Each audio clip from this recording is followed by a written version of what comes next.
PF claim reject reason क्या है। मान लीजिए यहाँ पर आपने ट्रांसफर के लिए क्लेम लगाया था या फुल एंड फाइनल विड्रॉल करने के लिए चाहे यहाँ पर एडवांस के लिए क्लेम लगाया था और अगर आपके क्लेम रिजेक्ट हो चुका है तो किस वजह से आपके क्लेम रिजेक्ट हुआ है, कैसे यहाँ पर आप ऑनलाइन पता कर सकते हो, मैंने यहाँ पर आपको डिटेल से बताने वाला हूँ। अगर आप एक ईपीएफ मेंबर हो तो वीडियो को आप लोग कंप्लीट देखते हैं तो अभी आपको डिटेल से पता चलेगा।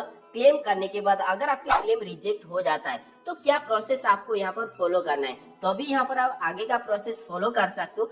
जो भी आपके क्लेम रिजेक्ट हुआ है, रिजेक्ट रीजन जानना बहुत ही जरूरी है, तो इसके लिए मैंने यहाँ पर आपको डिटेल से बता देता हूँ। पीएफ क्लेम करने के बाद रीजन कैसे चेक किया जाता है, चलिए दोस्तों वीडियो को शुरू करते हैं। इसके लिए कोई भी ब्राउजर को ओपन करना है, मोबाइल से भी कर सकते हो, प्रोसेस यहाँ पर सेम है। अगर आपके पास लैपटॉप कंप्यूटर है तो भी कर सकते हो, सेम प्रोसेस है। अब यहाँ पर आपको टाइप करना है यूएन पासबुक और आपको सर्च करना है तो आपको यहाँ पर दिखाई देगा मेंबर पासबुक ईपीएफओ, तो इसी के ऊपर आपको क्लिक करना है। अब यहाँ पर इसी तरीके से पेज ओपन हो जाएगा। अगर आप डायरेक्ट इस वाले पेज पर आने चाहते हो, इस वाले वीडियो के नीचे मैंने इसका लिंक दे रखा हूँ, क्लिक करके भी डायरेक्ट आप इस वाले पेज पर आ सकते हो। अब ईपीएफ पासबुक के साइड में आने के बाद अपने जो भी यूएन नंबर है वो आपको यहाँ पर फिलअप करना है, जो भी आपके लॉगिन पासवर्ड है वो आपको यहाँ पर फिलअप करना है। ये जो कैप्चा दिखाई दे रहे वाले कैप्चा को यहाँ पर फिलअप कर देना है। अब सारे डिटेल्स फिलअप करने के बाद साइन इन के ऊपर क्लिक करना है तो पीएफ पासबुक के साइड इसी तरीके से ओपन हो जाएगा। अब यहाँ पर क्लेम स्टेटस चेक करने के लिए आपको यहाँ पर ऑप्शन मिलेगा क्लेम्स, तो इसी के ऊपर आपको क्लिक करना है। अब यहाँ पर आपको थोड़ा सा नीचे की तरफ आना है। अगर आपके कोई भी क्लेम पेंडिंग में होगा तो इसी के ऊपर क्लिक करने के बाद आपको पता चल जाएगा कितना क्लेम आपके यहाँ पर पेंडिंग में है। अगर आपके क्लेम सेटल हो चुका है तो सेटल क्लेम्स के ऊपर क्लिक करने के बाद आपके कितना क्लेम सेटल हुआ है वो आपको यहाँ पर दिखाई देगा। अगर आपके क्लेम रिजेक्ट हो चुका है तो यहाँ पर आपको ऑप्शन मिल जाएगा रिजेक्ट क्लेम्स, तो इसी के ऊपर क्लिक करने के बाद आपको डिटेल से पता चल जाएगा। जैसे कि आपको यहाँ पर दिखाई दे रहा है हमारे यहाँ पर 6 क्लेम रिजेक्ट हो चुका है। अब रिजेक्ट रीजन जानने के लिए आपको यहाँ पर दिखाई देगा, जैसे कि पहला क्लेम यहाँ पर रिजेक्ट हुआ है, जैसे कि आपको यहाँ पर दिखाई दे रहा है सर्विस लेस देन 5 ईयर। अगर आप गलत पारा चूज करते हो और अगर आपके 5 साल से कम सर्विस है तो यहाँ पर आप कंस्ट्रक्शन ऑफ हाउस पारा चूज करके पीएफ का पैसे विड्रॉल नहीं कर सकते। आपको ध्यान रखना है, अगर आपके सर्विस 5 साल से ऊपर हो चुका है